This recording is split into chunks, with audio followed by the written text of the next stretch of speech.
يا أرحم الراحمين يا أرحم الراحمين فرج على المسلمين وليس نرجو سواك فادرك إلهي دراك قبل الفناء والهلاك يعم دنيا ودين يا أرحم الراحمين يا أرحم الراحمين يا أرحم الراحمين فارج على المسلمين ثم الصلاة والسلام على سفيه العنام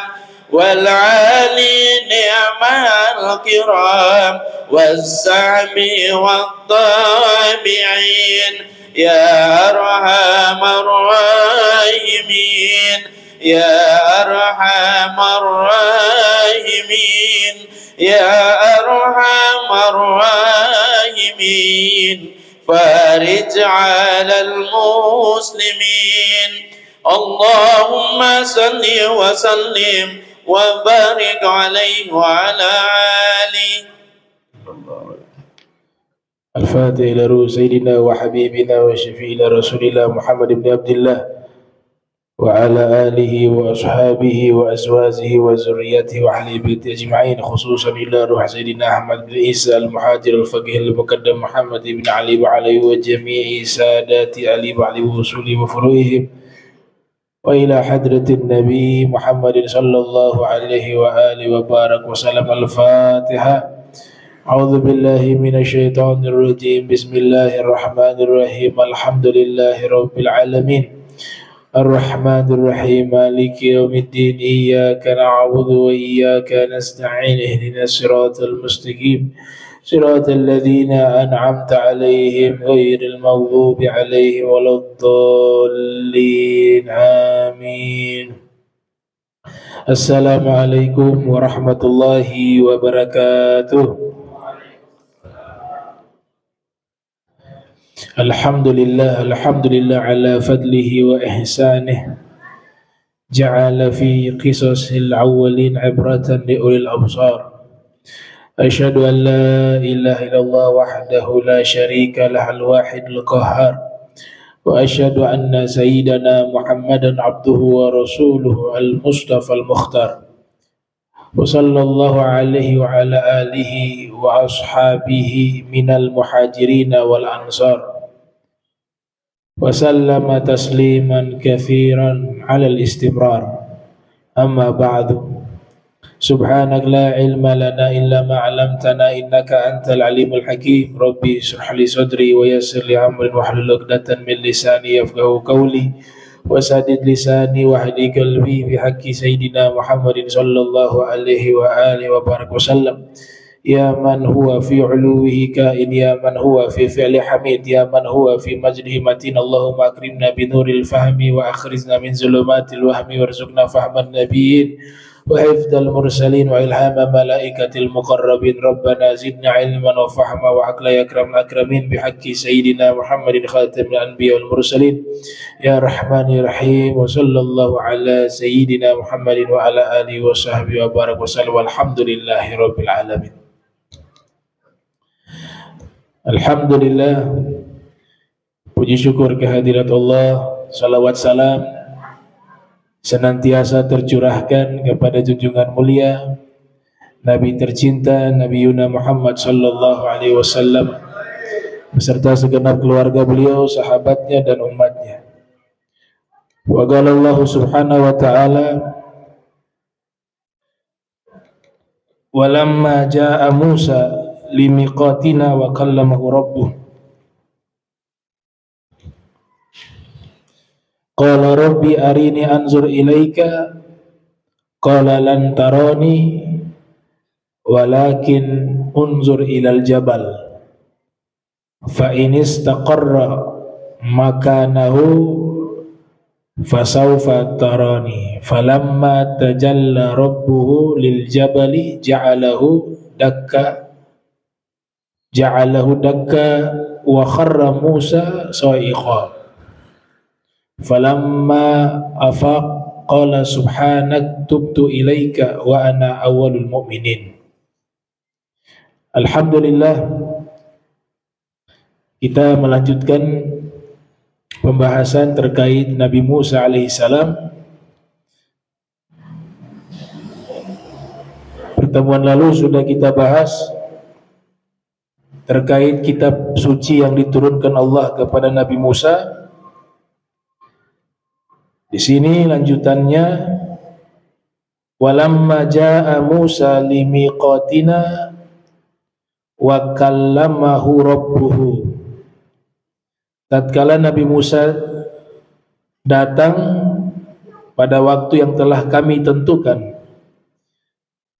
dan Allah berbicara dengannya, Allah penciptanya berfirman kepadanya atau berkalam kepadanya. Qala rabbi arini anzur ilaika. Kita ketahui bahwa Nabi Musa diberikan gelar Kalimullah, seorang nabi yang diberikan kemuliaan oleh Allah Subhanahu wa taala, bisa berdialog dengan Allah. Sebenarnya ini juga dimiliki oleh nabi-nabi yang lain. Nabi Muhammad juga berkalam dengan Allah secara langsung.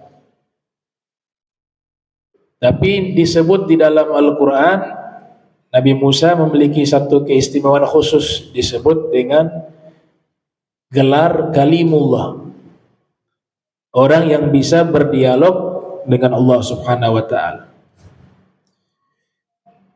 Setelah itu Nabi Musa berkata, Qala Rabbi arini anzur ilaika. Nabi Musa hanya diizinkan oleh Allah mendengar firman-Nya, itu pun tidak langsung. Kalau Nabi sallallahu alaihi wasallam mendengar secara langsung dan melihat secara langsung.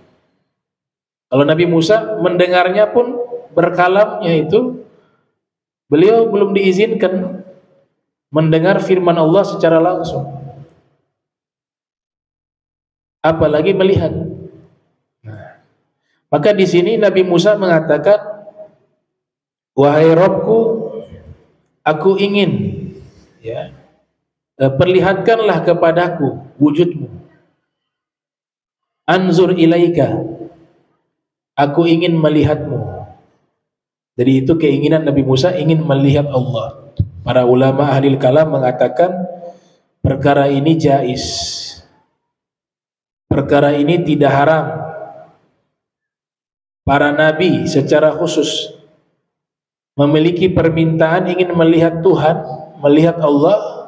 Bagi mereka hal itu bukan hal yang terlarang. Karena kalau terlarang tidak mungkin Nabi Musa berani meminta. Tapi harus diingat, itu khusus para nabi. Permintaan itu khusus kepada para anbiya dan para rasul. Manusia biasa tidak bisa meminta hal ini. Sekalipun ada manusia biasa yang meminta dan Allah ijabah, tidak akan mampu bisa melihat Allah. Setingkat Nabi Musa, itu pun ketika hidup di dunia belum bisa untuk melihat Allah. Maka di sini Allah jawab, Qala lan tarani, Qala lan tarani, panjang. Qala lan tarani. Allah berfirman, kamu tidak akan bisa melihatku. Nah, itu Nabi Musa tidak akan bisa melihatku. Walakin unzur ilal jabal, akan tetapi coba kamu lihat ke gunung itu. Gunung itu yang dimaksud, ada satu gunung, Bukit Turi Sinai. Ini peristiwa berurutan dengan beliau mendapatkan wahyu. Allah ceritakan secara tertib berurutan. Setelah dapat wahyu, terjadi dialog dengan Allah, kemudian ada permintaan melihat Allah. Kemudian Allah katakan, kau tidak akan bisa melihatku, akan tetapi lihatlah kepada gunung itu. Fa in istaqarra makanahu fasawfa tarani.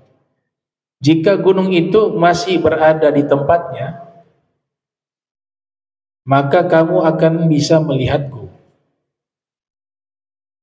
Jadi kalau gunungnya masih kokoh, ketika Allah tampakkan, namanya tajalli. Tajalli menampakkan wujudnya Allah. Sebatas itu saja kita imani, tidak bisa membagaimanakan. Gimana sih wujudnya? Wallahu alam. Itu namanya tafwid. Kalau gunung itu masih tetap di tempatnya, maka kamu akan melihat aku. Falamma tajalla rabbuhu lil jabali ja'alahu dakka wa kharra Musa sa'iqa. Ini disebut di surat Al-A'raf ayat 143. Tatkala Allah menampakkan, Allah bertajalli di gunung itu, maka gunung itu pun bergetar. Dakka. Satu riwayat mengatakan hancur. Ada bukit di situ hancur. Wa kharra Musa sa'iqa. Nabi Musa jatuh pingsan. Tidak mampu melihat. Itu juga bukan wujud hakiki Allah. Masih belum. Karena Imam Nawawi mengatakan yang lahir 631 Hijriah, dalam syarah Muslim, orang yang masih hidup di dunia ini tidak akan mungkin bisa melihat Allah. Makhluk manapun juga gak bisa. Yang dia lihat hanya kiasan, makna saja, bukan hakiki. Muhammad bin Sirin dalam kitab Tafsirul Ahlam, di situ memasukkan bahwa bisa kemungkinan ada orang pernah melihat Allah dalam mimpi. Makanya tafsiran melihat Allah dalam mimpi itu ada di dalam tafsir mimpi, Tafsirul Ahlam. Ya, ini dinisbatkan tulisan dari Al-Imam Muhammad bin Sirin. Tapi Imam Nawawi mengatakan sekalipun dalam mimpi tidak bisa melihat wujud hakikinya Allah. Yang dia lihat hanya makna, ma'nan min ma'ani. Gitu. Begitu juga Nabi Musa. Masih wujud ma'nan min ma'anin, gunung hancur atau berguncang. Falamma afaqala subhanaka tubtu ilaika. Tatkala Nabi Musa sadar, apa jawaban Nabi Musa? Subhanak, maha suci engkau. Tubtu ilaika, aku bertobat kepadamu. Wa ana awwalul mu'minin, dan saya adalah orang pertama yang beriman di kalangan orang-orang beriman. Qala ya Musa inni istafaituka 'alan nas birisalati wa bikalami. Allah berfirman, wahai Musa, sesungguhnya aku telah memilihmu di kalangan manusia dengan risalahku dan firmanku. Fakhudh ma ataituka wa kun minasyakirin. Maka ambillah apa yang aku berikan kepadamu dan jadilah engkau termasuk orang-orang yang bersyukur. Wa katabna lahu fil alwah min kulli syai'in mau'izatan wa tafsila li kulli syai'in. Dan kami telah catat untuknya di papan tulisan, papan yang berisikan tulisan, namanya alwah. Dari segala sesuatu ada nasihat dan sebagai rincian untuk segala sesuatu. Fakhudha biquwwah, maka ambillah kitab ini, ambillah aturan ini dengan kuat. Wa'mur qaumaka yakhuzu bi ahsaniha, dan perintahkan kaummu untuk melaksanakan perintah-perintah di kitab suci tersebut dengan cara yang paling terbaik. Domirha kembali ke al-wah. Jadi Nabi Musa mencatat wahyu Allah di zaman itu bukan pakai kertas, pakai papan tulis kecil, namanya lauhu mahfuz. Itu papan tulis kecil. Sampai hari ini di Singkit, ya, ada suku nama Singkiti di daerah Afrika itu mereka masih menggunakan metode itu, menghafal Al-Quran menggunakan papan kecil, ditulis, dihafal, sudah dihafal dihapus, lanjutkan lagi, apalagi hapus. Itu mereka, ya. Kalau kita kan hapus, balik lagi tadi apa ya, lupa.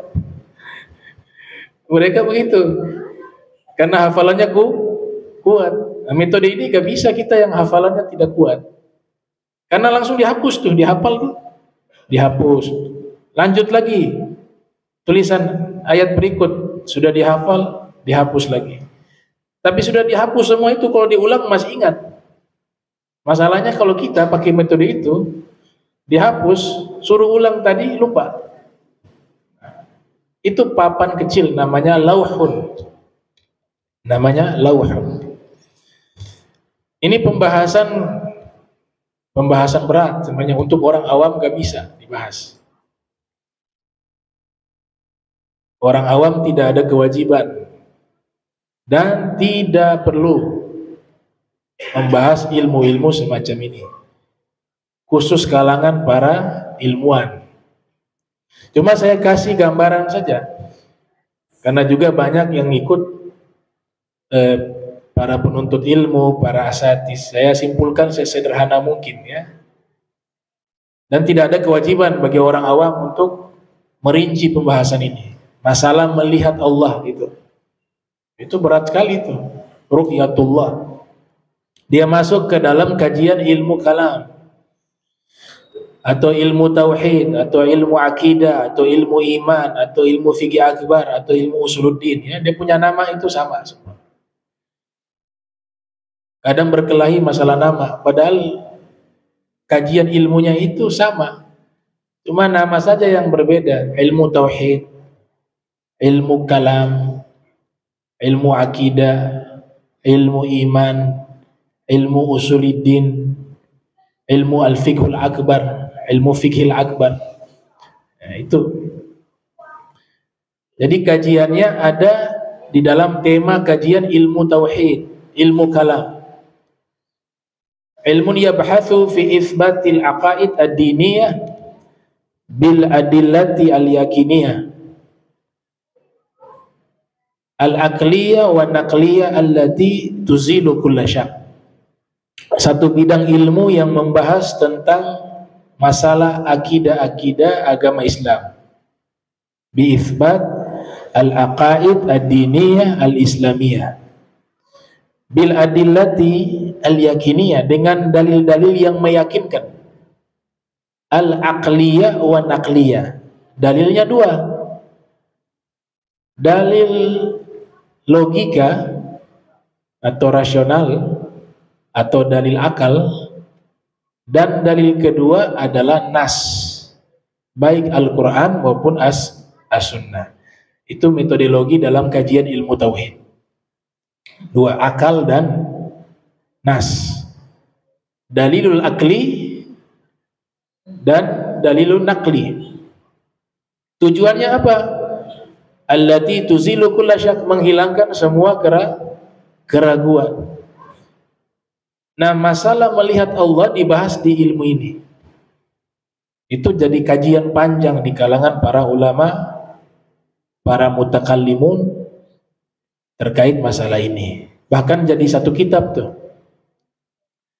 Al-Imam Ibnu Nahas menulis kitab khusus tentang masalah melihat Allah. Judulnya kitab Ru'yatullah.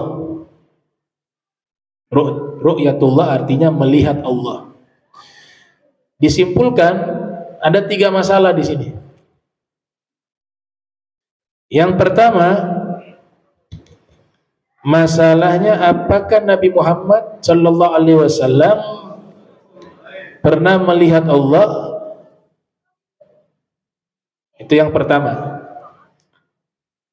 Masalah kedua, apakah bisa atau mungkin terjadi manusia-manusia atau jin atau malaikat ketika belum terjadi hari kiamat dan masih hidup di alam dunia ini pernah melihat Allah selain Nabi Muhammad? Yang ketiga, apakah nanti di akhirat kita bisa melihat Allah?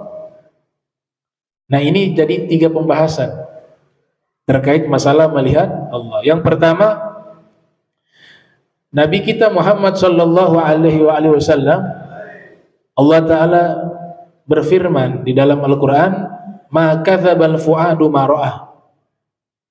Bahwa ayat ini kebanyakan ditafsirkan Nabi melihat Allah di saat Mi'raj. Ma kadzabal fuadu ma ra'ah. Sehingga ada ulama mengubah syair menyatakan kullun nabiyyin khassahu bi fadilatin wa khassa bi ru'yahu nabiyyana Muhammada wala aina fid dunya tarahu liqaulihi siwal mustafa in kana bil qurbi ufrida. Semua para nabi diberikan keistimewaan oleh Allah. Akan tetapi yang bisa atau yang Allah istimewakan bisa melihat Allah di saat masih hidup di dunia, itu hanya diberikan kepada Nabi Muhammad sallallahu alaihi wasallam. Maka tidak pernah ada satu mata di alam jagat raya ini yang pernah melihat Allah terkecuali Nabi kita Muhammad sallallahu alaihi wasallam. Dari syair ini kan jelas bahwa Nabi satu-satunya orang yang pernah melihat Allah. Akan tetapi nanti lanjutannya kita bisa paham ya, makna melihat Allah itu dalam akidah ahli sunnah wal jamaah itu punya penjelasan tersendiri. Jangan dimaknai melihat seperti makhluk melihat makhluk. Dia berbeda. Makhluk melihat Khaliq, Al-Khaliq, sang pencipta itu berbeda. Di dalam Al-Quran jelas di surat Yunus. Di surat Yunus ayat 26. Lilladzina ahsanu al-husna wa ziyadah. Bagi orang-orang yang berbuat kebaikan, Allah berikan kepada mereka al-husna, pahala yang begitu besar, kebaikan yang begitu besar, wa ziyadah, dan ada tambahan kebaikan. Mayoritas ulama tafsir ketika menafsirkan kata ziyadah, ada tambahan kebaikan, itu maknanya adalah ru'yatullahi fil jannah, melihat Allah di dalam surga. Itu nikmat tambahan yang paling besar. Kemudian di hadis yang lain, hadis Sahih Bukhari, Imam Bukhari meriwayatkan Nabi pernah bersabda sallallahu alaihi wasallam, innakum satarawna rabbakum kama tarawna hadzal qamar. Sesungguhnya kalian akan melihat Allah. Sesungguhnya kalian akan melihat pencipta kalian Allah, sebagaimana kalian melihat rembulan.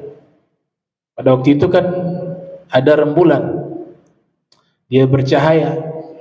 Nabi bersabda, mengumpamakan, ditashbih, kalian akan melihat pencipta kalian sebagaimana kalian melihat rembulan ini.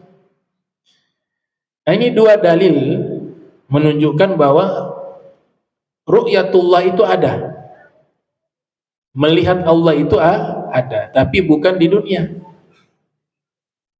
di akhirat, di dalam surga. Di ayat yang lain orang-orang kafir, ahli neraka, mereka dihalangi oleh Allah untuk tidak bisa melihatnya. Khusus penghuni surga yang bisa melihat Allah Subhanahu wa taala. Inilah yang menjadi landasan bahwa melihat Allah itu ada. Akan tetapi kelompok Mu'tazilah mengingkari tafsiran tadi ziyadah yang ditafsirkan mayoritas oleh ulama-ulama tafsir, golongan ahli sunnah wal jamaah, mengatakan itu ziyadah artinya melihat Allah di dalam surga. Bagi Mu'tazilah itu tidak ada. Karena Mu'tazilah ini berkeyakinan kita yang namanya makhluk sampai kapanpun tidak bisa melihat Allah. Nanti kita akan bahas ada 3 pendapat kesimpulan terkait masalah melihat Allah. Ya. Termasuk hadis Sahih Bukhari diingkari juga. Karena ada rawi periwayat menurut Mu'tazilah yang tidak bisa dipercaya. Riwayat hadis tersebut terkait masalah melihat Allah, namanya Qais ibn Abi Hazm. Salah satu rawi ini dikatakan rawi yang tidak bisa dipercaya riwayatnya. Dari sinilah kelompok Mu'tazilah menolak riwayat ini. Ya. Alal jumlati masalah ru'yatillah, masalah melihat Allah di akhirat, itu alal jumlati thalathatu aqwal. Kalau kita simpulkan ada 3 pendapat. Nah, ini kita harus fokus nih, biar kita bisa tahu bahwa ternyata di dalam teologi Islam masalah melihat Allah di akhirat itu ada 3 pendapat. Pendapat pertama ahli sunnah wal jamaah, kelompok ahlu sunnah wal jamaah. Nah, kita nisbat kepada kelompok tersebut, ya. Mazhab Asy'ari dan Maturidi itu mazhab teologi ahli sunnah wal jamaah. Mereka menyatakan nanti terkait juga dengan masalah Nabi melihat Allah, ya. Syekh Ibrahim Bajuri mengatakan bahwa menurut ulama-ulama ahli sunnah wal jamaah bahwa melihat Allah itu adalah sesuatu yang bisa terjadi dengan catatan, ada catatan. Tadi saya katakan di awal, tidak sama dengan melihat antara makhluk melihat makhluk. Sehingga dikatakan ketika Rasul melihat Allah dan penghuni surga melihat Allah, itu mereka melihat tanpa jihad, muqabalah wa makan. Tidak ada hukum arah di situ, atau berhadapan, atau Allah bertempat. Tapi hukum ini kepada makhluk ada, kepada makhluk penghuni surga ataupun Rasulullah, bagi mereka ada hukum jihad, arah, menghadap, muqabalah, makan. Tapi bagi Allah tidak ada. Jadi bukan berarti Nabi ketika melihat Allah berada di tempat tinggalnya Allah atau tempat di mana Allah bersemayam. Ini saya bahas secara global, ya, semua mazhab. Jadi kita bisa ibaratnya ada ilustrasi lah perbedaan antara 3 pendapat ini. Kenapa kelompok ahli sunnah wal jamaah berusaha menjelaskan adanya perbedaan antara melihat makhluk melihat kepada makhluk dengan makhluk melihat kepada Allah tanpa tempat Allah, tanpa arah, dan juga tanpa muqabalah, saling berhadapan. Karena tujuannya satu, asas prinsip ahli sunnah wal jamaah tanzih, ingin mensucikan Allah. Allah maha suci, maha besar, sehingga ketika melihat secara langsung wujud aslinya Allah, itu menurut kelompok ahli sunnah wal jamaah, hal itu merusak kesucian Allah. Ini pendapat mereka. Makanya Nabi umpamakan di situ kata melihat Allah dalam hadis Sahih Bukhari kan menjadi dalil. Seakan-akan kalian melihat rembulan. Tapi bukan Nabi katakan kalian akan melihat Allah sama seperti kalian melihat bulan. Tapi ada kata kama, ditashbih, seakan-akan. Nah kita juga ketika melihat bulan tidak melihat secara wujud asli bulan. Kan sabda Nabi ini konteksnya melihat ketika kita di bumi. Tapi kita melihat dari jarak jauh. Hakikat bulan kita tidak tahu. Kita belum pernah ke sana. Belum pernah melihat dari jarak dekat. Tapi dari jarak jauh sudah terlihat, oh itu bulan. Begitulah Allah tidak melihat hakikatnya. Tapi makna melihat itu adalah ziyadatul ilmi wal ma'rifah. Tambahan ilmu dan pengetahuan terhadap zat sucinya Allah Subhanahu wa ta'ala. Itu kelompok ahli sunnah wal jamaah. Ya. Dalil lainnya di dalam Al-Quran, Allah Subhanahu wa ta'ala berfirman di surat Al-Qiyamah, wujuhi yawma idzin nadhirah ila rabbiha nazirah. Wajah mereka penghuni surga di hari kiamat itu berseri-seri, bahagia, senang karena bisa melihat penciptanya. Ini dalil bahwa di surga itu ada nikmat besar, penghuni surga bisa melihat Allah Ta'ala. Tapi tadi tanpa ada arah, tanpa ada tempat, dan muqabalah, dan juga tidak melihat wujud hakikinya Allah. Ini pendapat ahli sunnah wal jamaah. Nah sekalipun demikian, Mu'tazilah mengingkari. Mu'tazilah mengatakan ayat itu bukan sebagai dalil bahwa makhluk bisa melihat Allah. Ditafsirkan kata ilah di situ isim, kata benda, artinya nikmat. Jadi di surga nanti itu tidak ada nikmat yang disebut melihat Allah menurut Mu'tazilah. Ya. Ayat tadi diartikan ilah artinya nikmat-nikmat Allah, nazir artinya yang dinanti, yang ditunggu.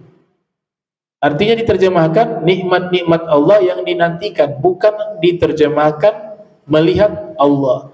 Tapi dibantah oleh Imam Fakhruddin Ar-Razi bahwa beliau mengatakan bahwa kata ilah di situ harfu jar yang artinya memang melihat dengan kata nazir. Mereka juga mengatakan, kelompok Mu'tazilah, Imam Al-Jubai, salah satu imam Mu'tazilah, menyatakan bahwa sampai kapanpun, baik di dunia maupun di akhirat, tidak ada satupun makhluk yang bisa melihat Allah. Jadi mereka menafikan untuk melihat Allah. Gak bisa sampai kapanpun. Berbeda dengan ahli sunnah wal jamaah, bisa melihat Allah, tapi tentu tidak bisa melihat secara hakiki. Itu perbedaan ahli sunnah dengan Mu'tazilah. Nah, kelompok yang mengingkari seperti Mu'tazilah menganggap kata nazara di situ itu tidak diterjemahkan melihat secara hakiki. Makanya mereka kutip satu ucapan, nazartu ilal hilali falam arah. Saya memandang kepada rembulan, namun saya tidak bisa melihatnya. Artinya tidak bisa melihat secara hakiki. Ini kelompok Mu'tazilah. Imam Al-Laqani, ulama ahli sunnah wal jamaah, dalam kitab Jawharut Tauhid, beliau menyimpulkan dengan syairnya, ya, wa minhu an yunzara bil absar lakin bila kaifin wala inhisar, bahwa melihat Allah itu adalah hal yang mungkin di akhirat dan juga dilihat dengan mata absar, akan tetapi tanpa bagaimana dan tanpa batasan. Artinya bagaimananya itu wallahu alam, batasannya, penjelasannya wallahu alam. Itu pernyataan Imam Al-Laqani. Ya, salah satu imam ahli sunnah wal jamaah dalam kitab Jauharut Tauhid. Pendapat kedua, kelompok yang mengingkari bahwa Allah itu tidak mungkin bisa dilihat. Tadi golongan ahli sunnah wal jamaah dalil naklim, ada ayat, ada hadis, ya. Kalau dalil aklinya sesuatu yang wujud pasti bisa dilihat. Ini yang menjadi landasan dalil akli ulama-ulama ahli sunnah wal jamaah. Allah kan wujud. Sesuatu yang berwujud pasti ada kemungkinan bisa dilihat. Tapi golongan Mu'tazilah yang mengingkari melihat Allah itu ada kelompok Mu'tazilah, Ibadiyah, Jahmiyah, Khawarij, ya, Imamiyah. Ini yang mengingkari bahwa Allah itu bisa dilihat. Kalau Mu'tazilah nanti berkembang ada kelompok namanya Qadariyah, bukan Qadiriyah. Kalau Qadiriyah tarekat Syekh Abdul Qadir Jailani, ya. Qadiriyah. Kalau Qadariyah kelompok akidah yang membahas masalah takdir terus. Akhirnya kesimpulannya bahwa yang menciptakan takdir makhluk itu sendiri. Ini dianggap menyimpang. Namanya Qadariyah. Ini semua mengingkari Allah tidak akan bisa dilihat.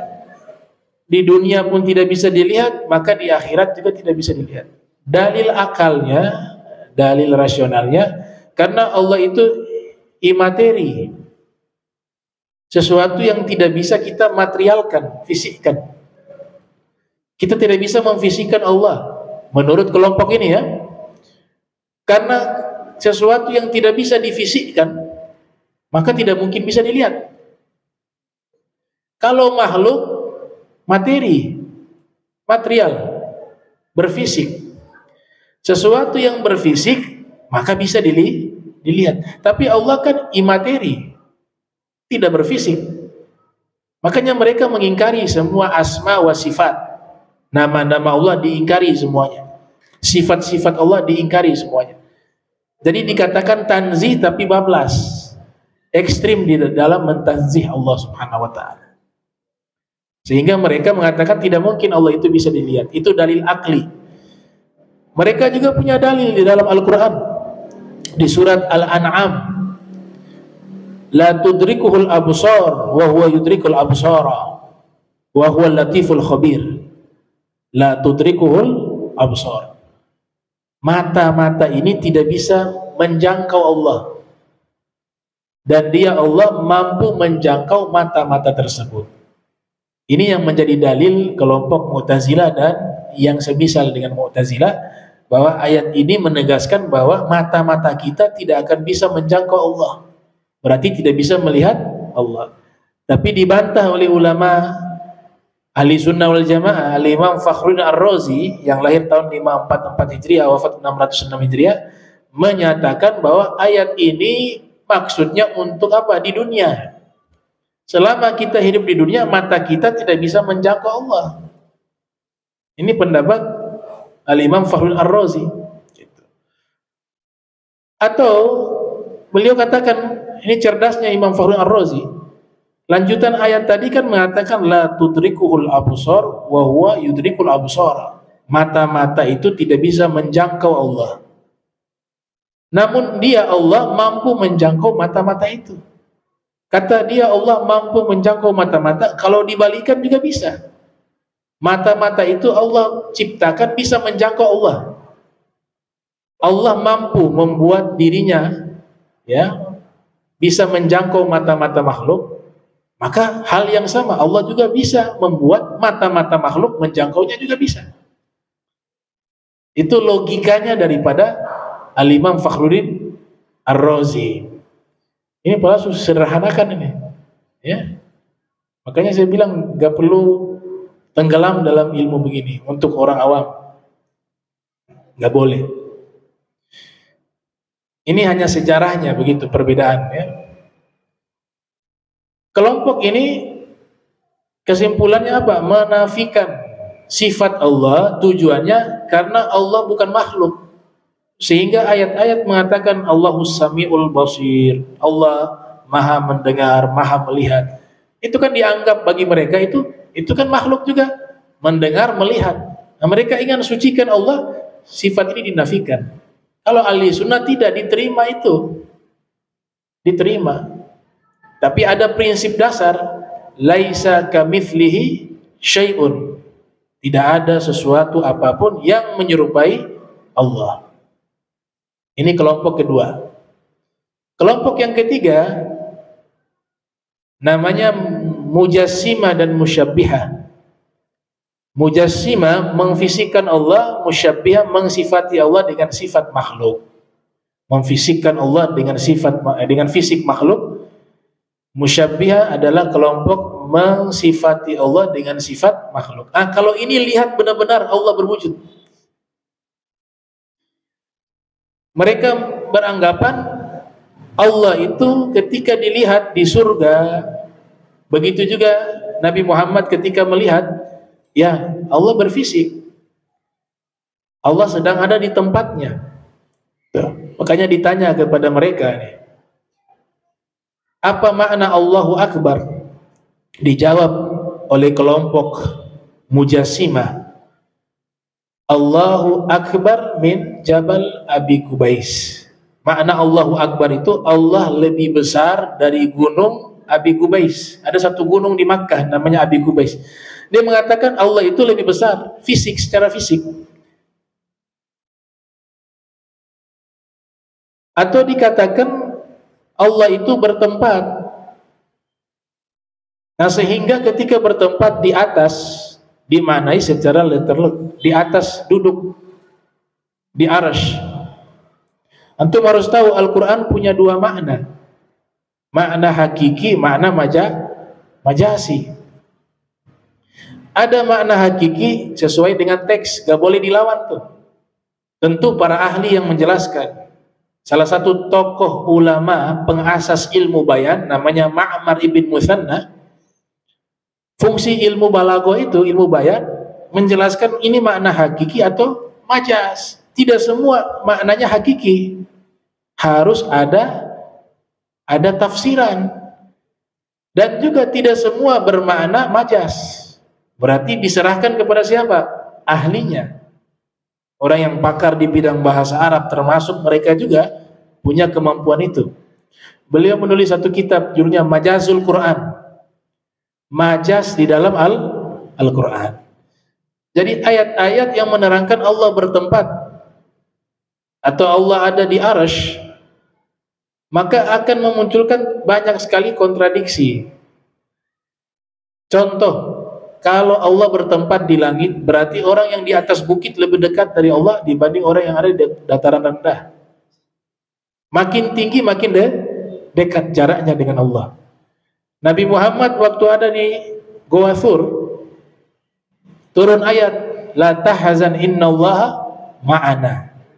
Kamu jangan bersedih, sesungguhnya Allah bersama kami. Nabi Yusuf dilempar di dalam sumur, dalam tanah. Berarti posisi waktu itu Allah lebih dekat dengan Nabi Muhammad. Sedangkan Nabi Yusuf jauh karena ada di bawah. Masa Allah ada jarak jauh dekat? Keluar dari hukum ini.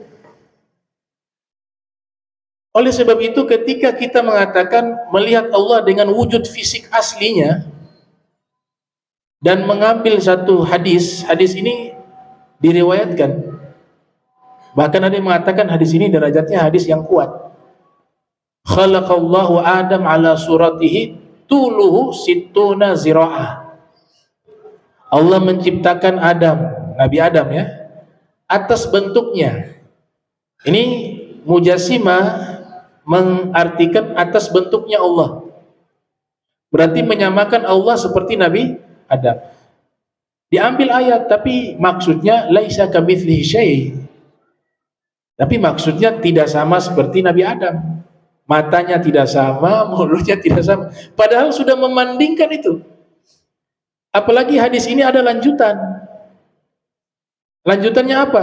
Tingginya Adam thalathuna dhira'an, wa fi riwayat sittuna dhira'an. Saya lupa, antara 30 atau 60 dhira'. Tuh, ini lanjutan Nabi ceritakan. berarti sudah menetapkan Allah itu tingginya 60 zero atau 30 zero. Hasya wa kalla. Ini kan lanjutan hadisnya. Sudah menyamakan Allah dengan Nabi Adam saja, itu sudah menyerupakan Allah dengan fisiknya manusia. Nabi Adam manusia. Maka ulama memberikan penjelasan. Kita buka kitab Ibn Hajar Al-Asqalani. Apa jawaban beliau? Yang dimaksud di situ, Allah menciptakan Nabi Adam di dunia, itu bentuknya sama seperti di surga. Bukan itu kembali kepada Allah. Bentuknya kembali kepada Allah. Riwayat kedua, sababun nuzul atau sababul wurud dalam ilmu hadis. Nabi sedang berbicara dengan sekelompok sahabat tentang Nabi Adam. Makanya hadis ini kan berbicara tentang Nabi Adam. Diceritakan Nabi Adam diciptakan tingginya sekian. Ketika Nabi sedang menerangkan tentang sosok Nabi Adam, tiba-tiba ada seorang sahabat lewat yang secara fisik menyerupai Nabi Adam. Kemudian Nabi mengatakan, Allah menciptakan Nabi Adam ala suratihi. Ya, bentuknya seperti bentuknya. Bentuknya dia seperti bentuknya Nabi Adam. Makanya domir itu kembali kepada sahabat yang mirip dengan Nabi Adam itu. Nah, ini namanya apa? Mujassimah kelompok ini. Mujassimah. Hadis palsu dikeluarkan tuh. Nabi ketika Mi'raj melihat Allah. Ini hadis ini sudah diteliti oleh Ibnu Furaq dalam kitab Ta'wil Mushkilil Hadis. Bahwa hadis palsu, batil, mungkar. Di mana hadis itu kelompok ini meriwayatkan Nabi ketika Mi'raj melihat Allah. Dan Nabi mengatakan, inni ra'aitu rabbi fi surati syab amrat alaihi hullatun hamra. Saya melihat Allah waktu itu wujudnya seperti pemuda yang tampan, yang tidak berkumis, tidak berjenggot. Alaihi hullatu hamra, menggunakan pakaian warna merah. Dalam satu riwayat warna hijau. Ini jelas sangat berbahaya. Ya. Ulama Hambali sekelas Ibnu Zawzi Al-Baghdadi bahkan menulis kitab menolak semua argumentasi ini. Daf'u syubhati tashbih nama kitabnya, menolak kerancuan mentashbih Allah, menyerupakan Allah dengan makhluk dan juga dengan sifat makhluk. Ini pemahaman mereka. Jadi ketika melihat Allah, Nabi melihat Allah, kita juga penghuni surga melihat Allah, Allah lagi ada di tempatnya. Allah ada tingginya. Allah ada bentuk fisiknya, digambarkan seperti itu. Dalam hadis Nabi katakan, antal awwalu, engkau yang maha awal. Falaisa qablaka syai', gak ada sesuatu sebelum. Wa antal akhiru, engkau maha akhir. Falaisa ba'daka syai', tidak ada setelahmu sesuatu, apapun itu. Wa anta az-zahir, falaisa fawqaka syai', engkau maha zahir, yang menampakkan wujud, tapi tidak ada sesuatu di atasmu. Wa antal batin, falaisa dunaka syai', engkau maha tersembunyi, al-batin, tidak ada sesuatu apapun di bawahmu. Apa kesimpulan Imam Baihaqi dalam kitab Al-Asma wa Sifat? Maknanya lam yakun fi makan. Allah tidak butuh segala sesuatu, termasuk tempat, termasuk waktu. Tidak butuh segala sesuatu. Abu Hurairah menafsirkan As-Somad surat Al-Ikhlas. Ini sahabat Abu Hurairah. Makna As-Somad, Allah la yahtaju ila kulli syai'in wa kullu syai'in yahtaju ilaihi. Allah tidak butuh segala sesuatu. Arsy itu sesuatu bukan? Sesuatu, makhluk. Langit sesuatu. Maka dikatakan oleh Abu Hurairah, Allah tidak butuh segala sesuatu. Tidak butuh tempat, tidak butuh waktu dan segalanya. Tapi segala sesuatu butuh kepada Allah Subhanahu wa taala. Nah, ini tiga pendapat ini yang membahas tentang masalah melihat Allah Subhanahu wa taala. Kesimpulannya, ayat Al-Qur'an menerangkan kita kalau lihat perbedaan ini ada satu metodologi, cari pendapat yang moderat, tawasud, moderat. Moderat di tengah-tengah. Kalau kita analisa tadi itu, ahli sunnah wal jamaah berada di tengah, di antara yang melihat secara fisik atau yang tidak melihat sama sekali. Betul tidak? Yang satu kan tidak bisa melihat sama sekali, yang satunya melihat dengan wujud asli Allah. Ahli sunnah di tengah. Al-Quran sudah isyaratkan, wa kadzalika ja'alnakum ummatan wasata. Kami jadikan kalian umat moderat. Jadi moderat ini baik kita implementasikan di semua masalah. Masalah akidah moderat, masalah fikih moderat. Sudah 4 mazhab ini moderat lah fikihnya. Masalah berpenampilan moderat. Semuanya wasatiyah itu sesuatu yang baik. Khairul umur awsatuha. Sebaik-baiknya perkara adalah pertengahannya. Bahkan Ibnu Taimiyah menulis kitab, cuma ada yang salah terjemahkan. Al-Imam Ibnu Taimiyah menulis kitab Al-Aqidah Al-Wasitiyah. Itu dikatakan akidah moderat. Padahal Al-Wasitiyah di situ bukan artinya moderat. Artinya nama tempat di Irak. Kalau moderat wasatiyah. Kalau wasit itu nama tempat di Irak. Ini sejarahnya karena diminta mengarang kitab tentang tauhid oleh ulama yang berasal dari Wasit di Irak, di wilayah Irak. Maka beliau berikan judul Al-Aqidah Al-Wasitiyah. Bukan terjemahannya akidah moderat. Akidah Al-Wasitiyah itu nama tempat. Nah, ini 3 pendapat di kalangan para ulama terkait masalah melihat Allah Subhanahu wa taala, ya. Mudah-mudahan Allah taala berikan kita taufik, petunjuk, diberikan ilmu yang bermanfaat, diberikan sehat wal afiyah, istiqamah fi ta'ah wal ibadah. Bismillahirrahmanirrahim. Alhamdulillahirabbil alamin. Allahumma shalli ala Muhammad sayyidina Muhammad. Allahumma jam'ana hadza jam'an marhuma wa tafarraqna bari tafarruqan ma'suma wa la tajal minna wa la minna syakila mahruma. Subhanaka bihamdika astaghfiruka wa atubu ilaihi. Wa sallallahu sayyidina Muhammadin wa ala alihi wa sahbihi wa barik wasallam. Wa lafu minkum. Wassalamu alaikum warahmatullahi wabarakatuh.